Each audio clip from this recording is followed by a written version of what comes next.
He was one of England's all-time greats. A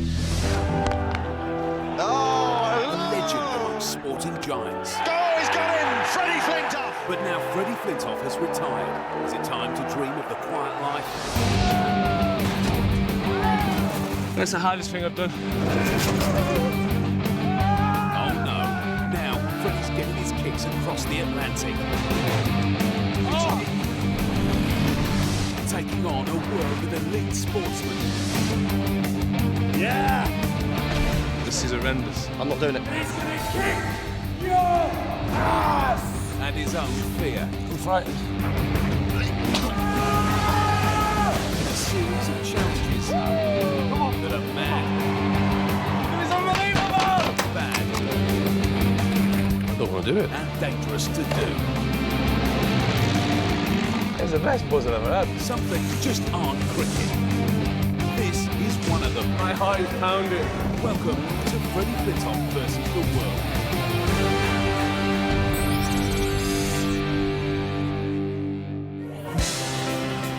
This time on Freddie versus the world, the big man is in Las Vegas to compete against former world boxing champion Steve Collins.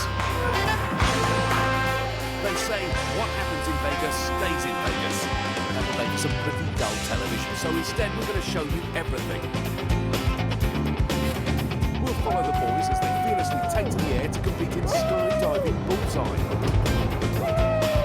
That is unbelievable, amazing. And go head-to-head in the desert on a 100-foot-high zip line. Before moving on to the main event, a death-defying high-speed drag race in front of a crowd of 25,000 delirious Americans. We got a green light start on both sides. Down and away they go. Along the way, you'll see Freddie perform as best man at an Elvis wedding. I'm your best man. Good. Nice to meet you. And witness Steve clean up spectacularly in a game of poker. You win again. Oh, Collins! Who will be the ace and who will be the joker? Who'll be the high roller and who'll be the penniless loser whose bonus kids inheritance on gambling, cocktails and lap dances? We'll find out on Freddie versus the world.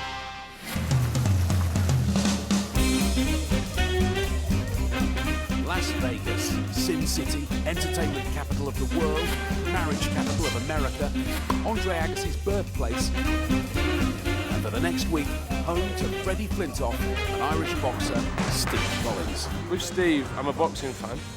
I know he's an awesome fighter. By all accounts, he's a good lad and someone I'm looking forward to meeting. Steve is a legend of the ring. He became the world's super middleweight champion in 1995 by beating Chris Eubank, and went on to defend his title against the likes of Nigel Benn. Known as the Celtic Warrior, Steve is a full-blooded competitor and promises to be one of Freddie's most intimidating opponents yet.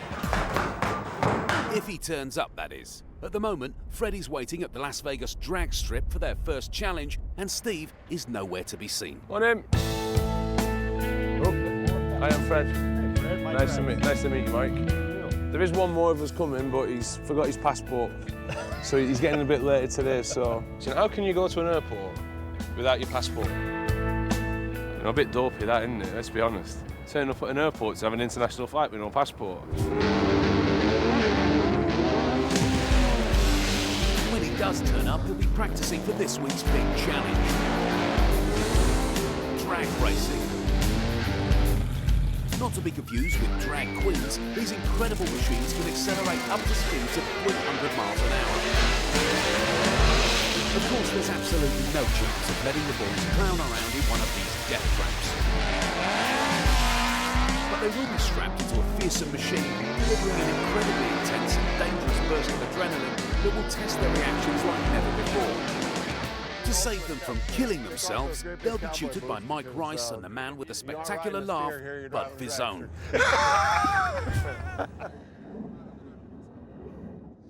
Pedals are all right, I just can't get my shoulders or my head in. I got to put an helmet on as well, haven't I? Yeah. I think he's a little too large. We're going to need a bigger car. The exciting part right now is when we get him out. Yeah. Not the best of starts, then. So what can we do? You just grew too quick. I did. Problem is, Freddie's been making polite conversation for quite some time now, and he's almost out of inane small talk. so there's a military base around here, is there? Yeah. you see? So it's a great relief when Freddie's opponent finally arrives. Here he is. Hey. Hey, Steve, Fred. I want to know what happened. I've been travelling for 40 hours, right? He might be late, but it's been a truly epic journey. But the funny thing is, I'm only 45 minutes from the airport, right? So I had 2 or 3 hours. So I'm up, and the guy on the motorcycle is down on the arrival. He got there, and I literally got the passport off him, went to the gate, and he said, I got to Newark about 3 o'clock in the morning. No, I can't fly, I have no wings. So, Steve's arrived, and he's already feeling confident. There's going to be 25,000 people here. Well, obviously, words hasn't come out when I'm here, because when I'm here, there'll be 50,000 people, mate, wait and you'll see. Yeah, That's better. Look at the state of you. Have you seen what's on the front of that? No. Steve's good to go, and so is Freddie.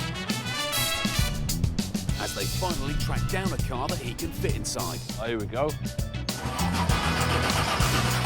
doesn't work, but still. Nearly.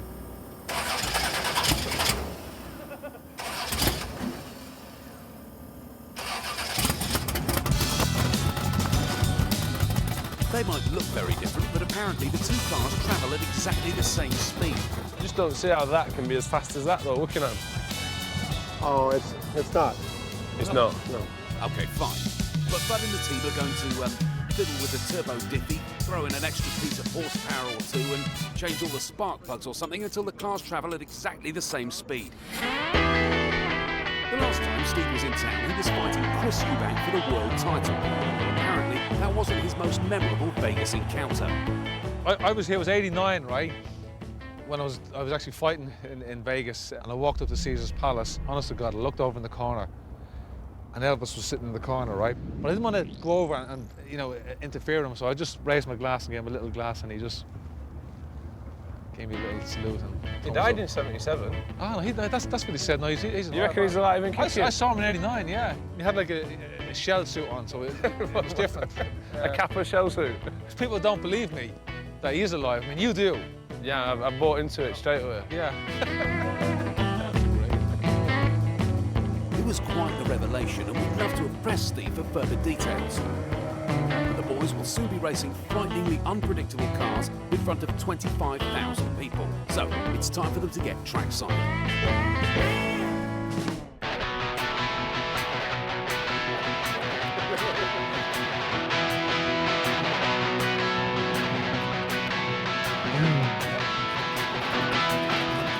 You can just feel the car just wants to go away from you.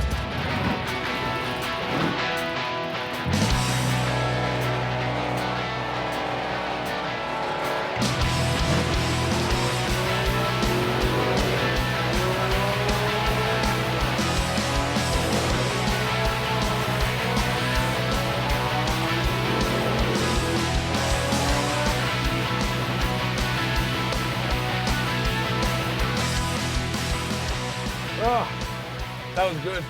Just the power when you go, way. He's brilliant. As the boys have learned, drag racing is all about raw straight line speed, which is great, but stopping is also important.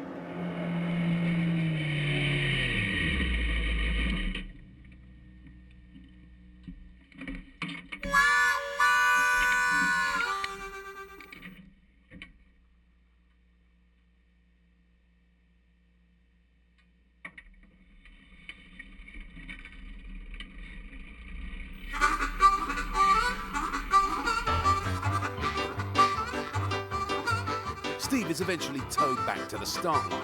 He's enjoyed himself, but he doesn't really know what he's doing. No, he actually doesn't know what he's doing. It's great. It's unbelievable, guys. It really is. It's amazing. Here I am in Las Vegas, NASCAR racing. Or not NASCAR racing. What's it called? Drag. Drag. There you go. Should get it right. That's the NASCAR track over there, yeah. Drag car racing. Amazing. They've got through the first run unharmed, but it's not as simple as it looks. I go in, I've got a switch here, which locks the front brakes. So I've got to spin my wheels, rev it up, flick the switch down, edge forward, but the top light comes on. And then the second light comes on. I told you it then was you stop. complicated. And then as soon as you see the 3 ambers, you go. You don't, if they say if you wait for green, with that you're in too mind, slow. the boys headed back onto the track to fine-tune their technique before the big race at the end of the week.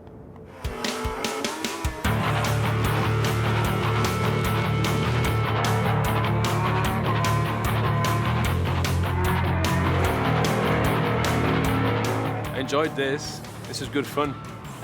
The one thing which was hard, just to let yourself go and just press that pedal as far down as you can. You know, as soon as the green hits, you have to go. And if you think about it too much, that split-second hesitation gives them like a half-car lead, and that's all it takes to win it. So far in the split times, I'm quite a bit behind Steve. I don't know if he's a far superior driver, he's got a faster car. So on the night from somewhere, I have to make some time up on him. The practice session may have come to an end, but the psychological warfare has only just begun. He had a few complaints about his car or whatever, whinge. Maybe it's true, maybe it's not, I don't know, but if I can repeat my last run, I'm confident I can just nick it. Don't worry about Steve Collins.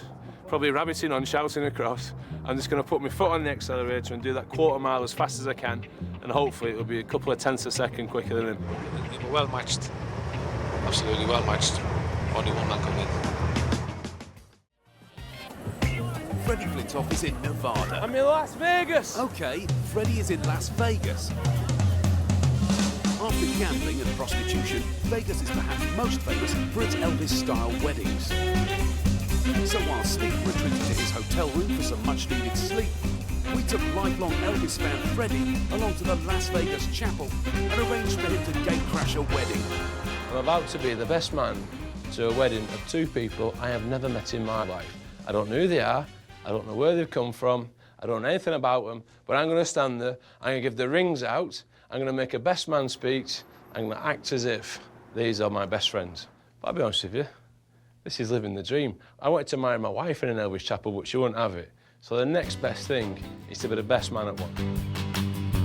Freddie is going to be best man to Dean as he renews his marriage vows with his beautiful bride, Debbie.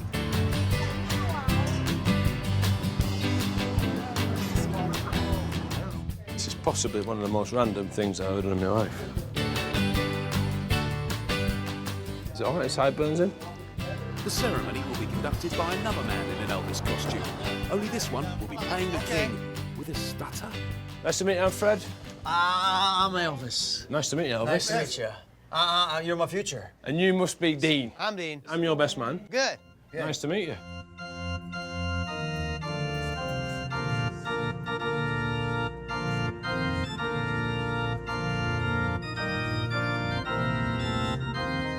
Well, ladies and gentlemen, we are celebrating today a very special anniversary celebration. Repeat after me. I, Dean. I, Dean. I take you, Debbie. I take you, Debbie. Once again. Once again. To be my wedded wife. To be my wedded wife. I, Debbie. I, Debbie. I take you, Dean. I take you, Dean. Once again. Once again. To be my husband. To be my husband. And it is my honor to now pronounce the two of you are still married. Husband and wife, and Dean, you may now kiss your beautiful wife. Oh, yes. The nuptials are complete, and it's time for the main event, Freddie's speech. You can sit down if you want. Sit down. Take a pew. Now it's time for the real Elvis to take over. I must admit, Dean and Debbie, I remember the first time I met you. Dean, you was working at a pet shop. Debbie, you was working there too. She was cleaning out a rabbit hutch. And Dean was looking over, trying to look at your puppies. And then that night, Dean phoned me up. He said, Fred, I've seen the lady of my dreams 25 years ago. He said, Fred, I don't mind she works in a pet shop. And she's felt a cockatoo.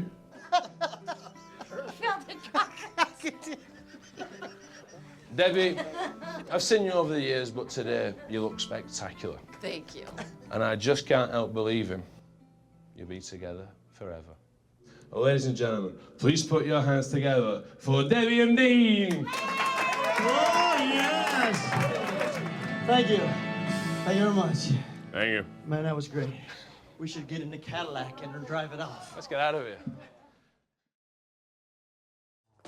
It was an unusual night. But the next day brings its own challenges in the form of skydiving. Morning, I am Fred. Fred? Yeah, I'm Fred. How you doing, Steve? How you doing, buddy? Pleasure to meet you. sound. Jeez, look at the size of you. The instructor's impressed by Freddie's length and everyone is excited. But it's a sad indictment on modern life that you can't even throw yourself out of an aeroplane at 15,000 feet without some interfering lawyer sticking their nose in. This signing the life away, is it? Sign your lives away. There's a front and back to each of those pages. So first things first, the boys are forced to watch a very serious and in no way funny at all legal guys. video. And here's the feature presentation. Enjoy. Narrated by a wizard. My name is Bill Booth. I'm president. What's going on? Someone taking a piss here? I don't know. That's not a good start, that. Fully understand. He's not real. You risk serious injury or even death Oh, caused by any reason. See, listen to the music. It doesn't. Oh, I'm not doing that. Oh, that's it. Is that no, done? that's Is it. that I'm done done yet? now. That's just. This is just. Let's finish it off. Yeah, the video's. Yeah. But the music was the Yeah. final straw. Yeah, that's it. Yeah, this is just done it for me. The very serious video has had an unfortunate effect on Steve. He's bottled it. Pardon my grammar, but my fucking ass is gone. I'm gone. I've bottled it. Yeah. No turning back, that's it. No, I'm not doing it. That's just the video's just done it for me. I'm not going up there. I'm not fucking doing it. Sorry. We began to worry that Steve really wouldn't go through with it, so we called in the owner, an Englishman called Eddie, who hates cameras but is very good at persuading people to chuck themselves out of planes. You're a boxer. I know, Professional. Mate. My ass is It's gone, much, mate. much more scary when the ring ding, ding, ding, ding. You come into that ring. People like yourself that are generally scared for your own safety. That's what we're after. All right. We want people that are like that. Can you give me a 100% guarantee I won't fucking die? Nothing can be guaranteed in this world. You definitely won't die. That's a definite. That's a definite. You guarantee I won't I die? guarantee it. Right. I'll fucking sue you if I do. All right. Good luck. Good luck with Right. Eddie has given his word that Steve isn't about to die, and so we're off to play skydiving bullseye. You won't have heard of skydiving bullseye before, because we made it up.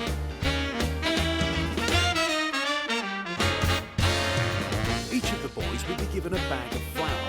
After jumping out of the plane and hurtling towards the ground at a terrifying speed, they'll have to guide themselves towards the rubbish target and drop the flour from no less than 50 feet. The closest to the rubbish target wins the challenge. A little bit apprehensive, but not too bad. More looking forward to getting up there and jumping out.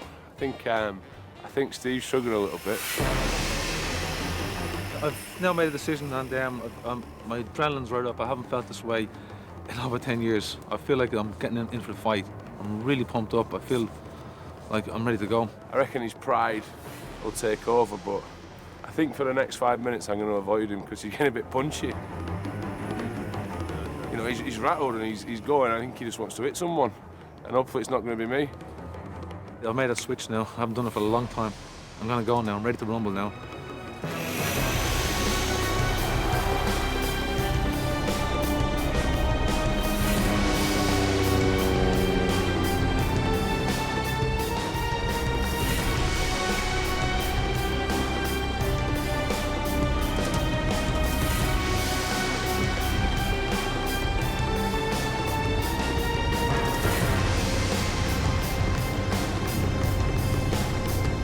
At 15,000 feet, they're at jumping height.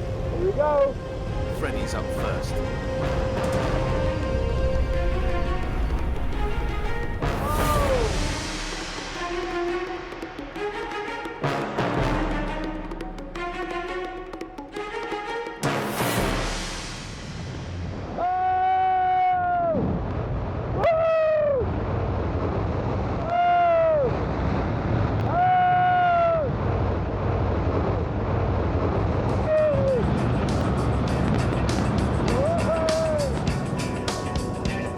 Freddie's out, but can Steve conquer his fears and make the jump?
That is unbelievable, amazing.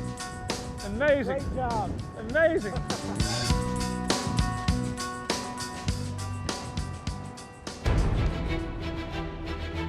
The scary part is over, but the winner of the challenge is the person who can maneuver themselves into position and drop their flower bomb closest to the target.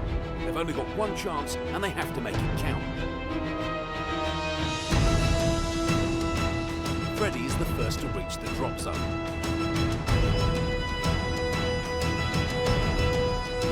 I'm about to drop my bag.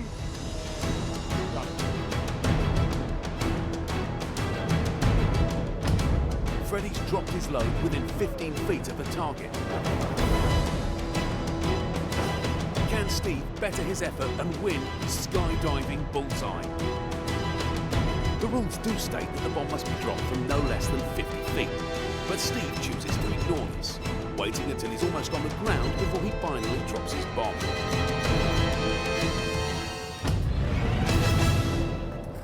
We must have a steward's inquiry. He's about 10 foot up when he dropped that. We would have had a steward's inquiry, but we forgot to take any stewards. You know which one we judged. You're about 6 foot up when you dropped it. No. He's about this high when you dropped it. Yeah. In spite of the fact that he cheated, Steve landed his bomb closest to the target, and Eddie the owner declares him the victor anyway. And the winner on this one is Steve. Congratulations. Still the champ, never beaten in Vegas. All right, big man. That's rubbish, that. Rubbish, so once you decide. Yeah. It's a big effort. The amazing thing for me was watching Steve. From being sat on the couch, telling everyone, I can't do it, I don't want to do it, and then just something switched. I had a mindset that I'm ready to die. Nothing matters now, only just focus on this job ahead. I wanted that free fall just to last and last and last forever. I just felt like you know, like an eagle soaring, you know, riding the wind. Amazing feeling, and I would recommend it to everybody. It's something that I'll never forget. I got my flower out, got told to drop it, probably about 3 times higher than what Steve did. Missed the target, but it's all right. He did it from very low. You know, probably in boxing terms, it's a low blow, isn't it? It's like a punch in the nuts. It's slightly cheating. No, that's you listening to Freddie. Freddie's just a big woman, you know. You can't take it on the chin. You shouldn't mix it with the Celtic Warrior. But you know, if he's happy with a shallow victory, then that's up to him. You know, I used to look up to Steve and admire him, but you know, it just turns out he's a cheat. He's elbows depth here. You know, he might be throwing, you know, a cricket ball 100 miles an hour, which would put a hole in the barn door. He's a powerful man, but you know, this is me. You know what I mean? It's a different league. Bring him on.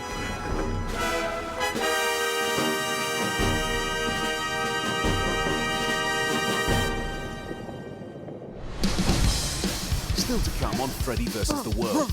Freddie is taught a lesson at the home of champions. Got a good punches. He's a natural. Yeah. The boys travel out to the awe-inspiring Flightline Canyons for what promises to be a death-defying mid-air showdown. Freddie Flintoff is travelling through the state of Nevada, undertaking a hard-hitting investigation into the devastating effects of drug addiction, prostitution and gang-related violence on the ordinary American family. Only joking. He's competing in a variety of bizarre extreme sports against former world middleweight champion Steve Collins.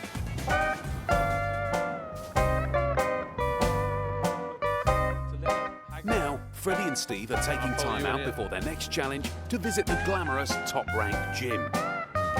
This isn't just any old home of champions. It was once the home of middleweight champion of the world, Steve Collins. Well, it wasn't his home. He just trained here. But anyway. It's amazing actually walking in now. It's like see a glint in your eye and you're smiling. Is it like bringing back memories? And It hasn't changed. My first fight with Chris Eubank when I stayed in the MGM, which is 1995. This is the same gym I trained in. You're going to give us a tour then? Yeah, well, here we go. How you doing, buddy? Welcome back. I'm Freddie Flintoff. Yeah, Nice thank to meet you. mate. How are you, man? Okay, yeah. This is Freddie Flintoff. Yeah. So you remember Steve coming in, do you? Yeah. See, so a couple of fights. He used to come here after school. Yeah. Bring memories back? Yeah, I mean, it hasn't changed. The rings are in the same place. dressing rooms haven't changed. I mean, it's all the same. I'm looking in there and I had a locker in there. Come in, change, come out, loosen up, shadow box, get warmed. I would gravitate towards this bag, you know, and just stay here and just work it. I'd have to try right hand, but I can't, you know. Oh, wow. We wanted Steve to give us a proper demonstration, but sadly he's injured his arm, denying everyone the chance to see a world-class fighter knock out a former England cricketer. But he's up for giving Freddie a bit of coaching. In the gym when I trained, I had my music, which got me into the mindset. What music was it? What was it? I used to come out to U2. U2?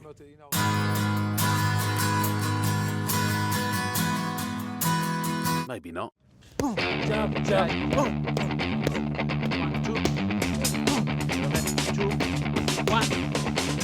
No, when you're here. Yeah. 1, 2.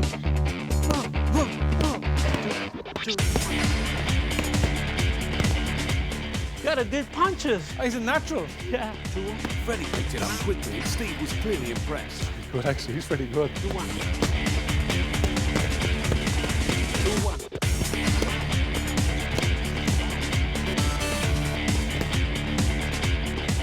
If I'd have got him 15 years earlier, we could have a heavyweight champ here. If only he hadn't thrown his life away on cricket.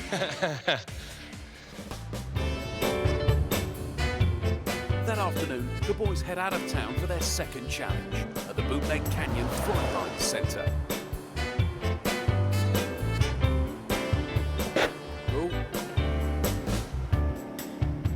You all right? You up for this, yeah? No, I'm fine. After that skydiving, this will be easy for you, won't it? Flightlining is an adrenaline-fueled, head-to-head race that takes place in mid-air. After being suspended from a 2,000-metre cable, they'll propel themselves off a platform and hurtle towards the end of the line at nearly 60 miles an hour. We've been assured that it's going to be absolutely terrifying. First up, the boys are given a technical briefing. But once it becomes clear that flightlining isn't exactly rocket science, the training soon becomes pretty dull. So, to cheer everyone up, Steve once again demonstrates how he likes to knock people out. Is that right? Boom! And that doesn't work, I mean, boom! And then I boom! And you're still there, mate. I'm fucking legging it. You did, eh? With that cleared up, the boys are ready for the challenge. Only it turned out that the Flightline Centre is absolutely nowhere near the actual flight lines. So we've actually come quite high up here. Yeah.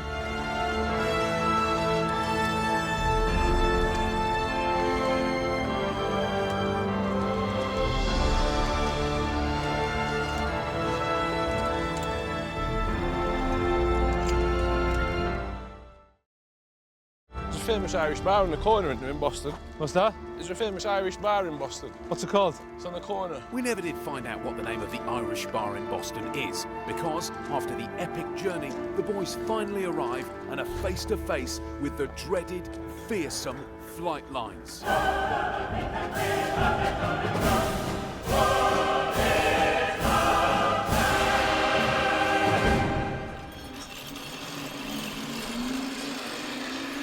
Is that it? No, is that really it? This was supposed to be terrifying. This is it, is it? This is it. Run 4. So we get wide in. Yeah. It was disappointing. And the boys clearly weren't particularly scared by the terrifying flight lines. You got a shell suit on? No, is that a shell suit? Shell suit's for Sunday. But rather than abandon the whole thing, traipse back down the canyon and demand our money back, we decided that some incredibly over-the-top techno house, combined with a bit of clever editing jiggery-pokery, might just make it look frightening after all. So, it's race time. Can Freddie win the flightlining and draw level at one challenge each? Or will Steve take the win and with it the Las Vegas series? You guys ready? Yeah. 3, 2, 1. Off you go then, lads. Go! Yeah! Whoa! Come on, Steve! Woo!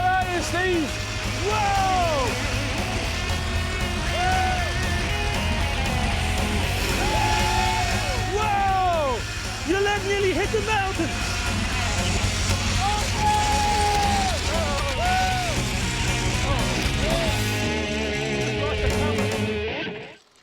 Actually, that wasn't that bad. Freddie reaches the platform first, but although this challenge is about style and speed, it is important to finish. Can you reach that?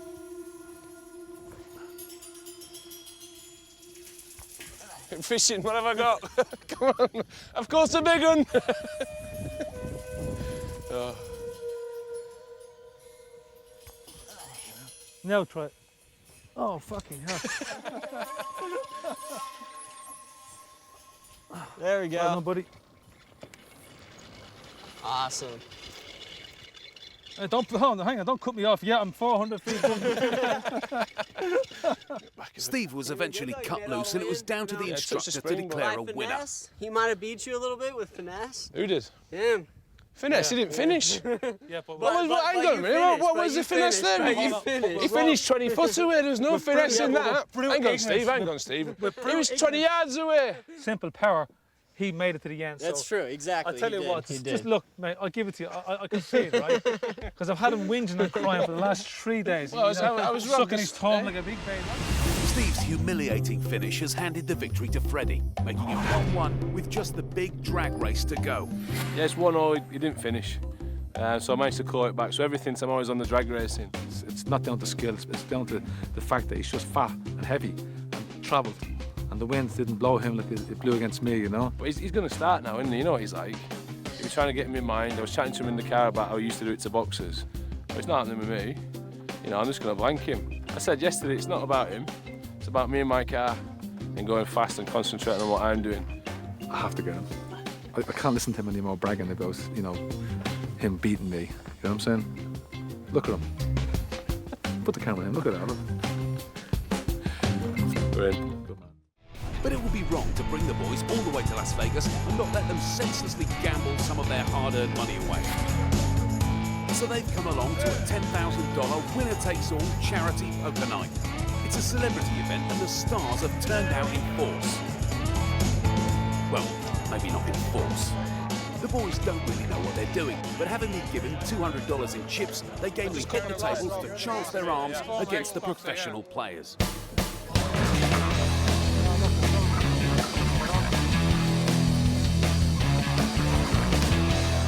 Despite being continually distracted by a lady trying to block them DVDs, the boys did surprisingly well and were still in the game at the halfway stage. I don't think we're doing too bad. I won one big hand. You won a big hand, didn't you? So I just want to see that fella off with a tash. Who's Steve? Steve, is it? Everyone's having a laugh and he's just... We're going to get rid of him, don't worry. Yeah, he's got to go in.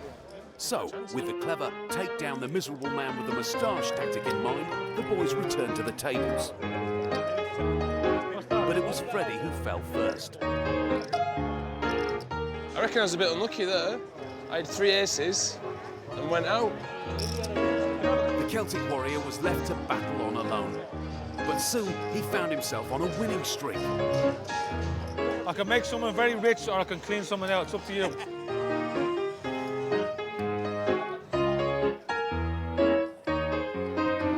Oh my God. You can't leave!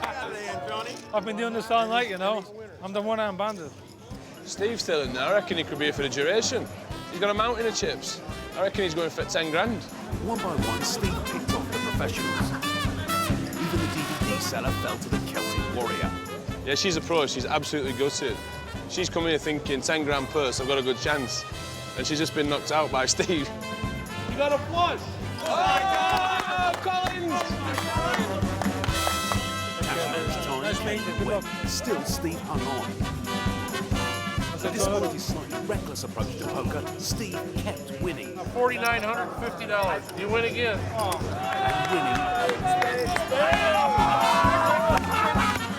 And winning. Am I going to win this tournament? Eventually, he cleaned up and was invited to play in a new game against all the other winners. Steve wasn't beaten until long into the Las Vegas night. Steve's success meant that it's a slightly weary team that bowl up at the Las Vegas Strip for the big one.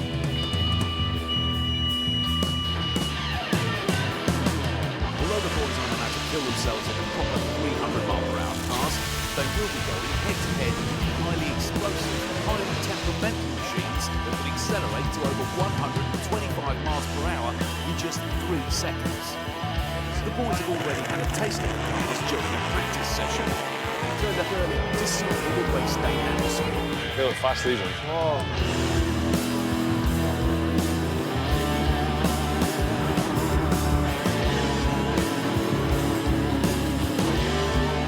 You see the front end of the car coming up? Unbelievable. Starting to fill up now, isn't it? Word's out, you're in town. Oh, of course, yeah. All cricket fans. Ready, get ready? Got suits up? Come on. Morning, bud. Good morning. How are you, pal? You all right? All right, good morning. Good to see you. The race is fast approaching. Freddie and Steve receive some last-minute words of wisdom from their mentor, Bud. My advice is you get out there and you give it your best and really get after it. Keeping your head straight and in the game is the most important thing. It's a dangerous sport, and if you don't keep your head in the game, errors happen.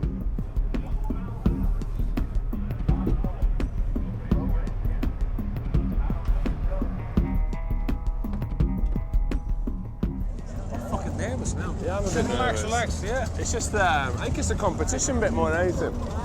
Well, it's just not being a fucking dickhead in front of 25,000 people. There's a real sense of anticipation around the place. And for me, it's like this is like turning up to a test match. You want to win. You want to be sensible too, because it's dangerous. It's just that little car. It's not a lot of air protection. You know, there's a sense of nerves now, and I'm sure once we're in the car waiting to go down the track, there will be. But by the time we reach that line, then I'm going to be ready to go. I want to be there, foot in the accelerator, ready to go, and I just want to almost instantly sense that light, know it's on, and just go.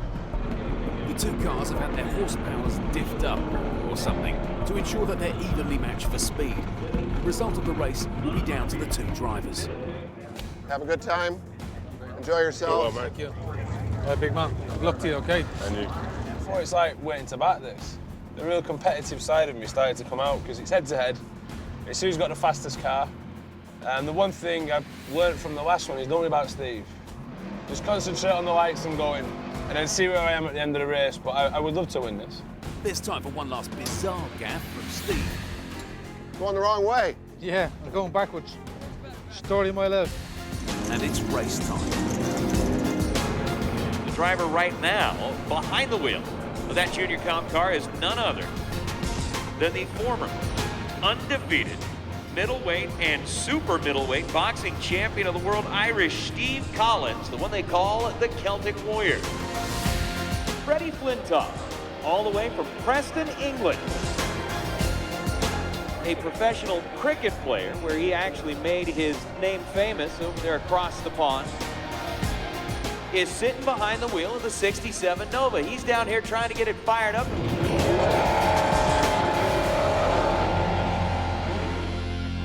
This is it. The next 10 seconds will decide the winner of the Vegas showdown.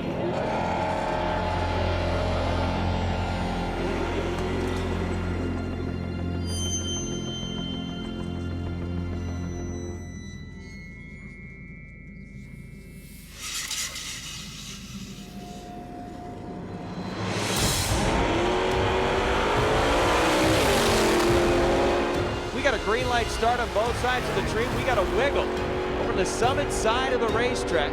Down and away they go.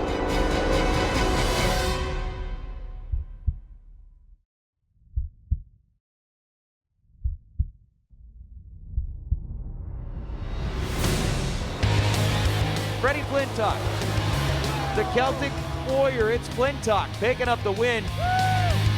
1082 to the 1087 of Steve Collins. By an incredibly small margin, less than a tenth of a second, Freddie has won the drag race and with it the Las Vegas Series. It was close, but that race went to Freddie Flintoff.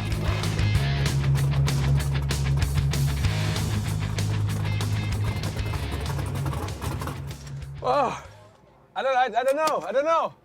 It was dead tight. I got away from him, And then second half, I should have been looking forward, but I couldn't stop watching him. And I saw this long thing catching me. It was dead tight. I don't know. You won. I don't know. You won. 1082 to a 1085. 1082, 1085, so it was tight. I started off and I got away, and then I had to start steering because I could see the side and I was just veering a bit. And I could see Collins coming down. I could see him and he was coming and coming. I was shouting and just willing the car to go. But brilliant, brilliant. Where is he? Where is he? Mate, it was like that. Listen, Paul, well done, mate. It was like that. Come here. Great start, well done. I thought I had it. I thought I had it. I was watching. I thought I had it. I should have been watching straight, and I could see you coming. Yeah. And just run out of track. You know, there was only about 2/2 of a second difference between you at the other end. The winner is...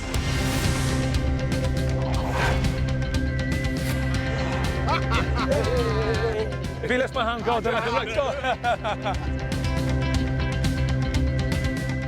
I heard a bit about Freddie before I came over to meet him, and I have to say I've enjoyed his company. He's a great guy, wonderful guy. The amazing thing about Steve over the past few days is the way he operates. He seems to, whether it's skydiving, the drag racing, he gets into this zone, and you can see why he was world champion. You can see why he was so good at what he does. That is unbelievable, amazing, amazing. He's so focused, he's so single-minded. He's actually someone I wish I'd have met when I was still playing.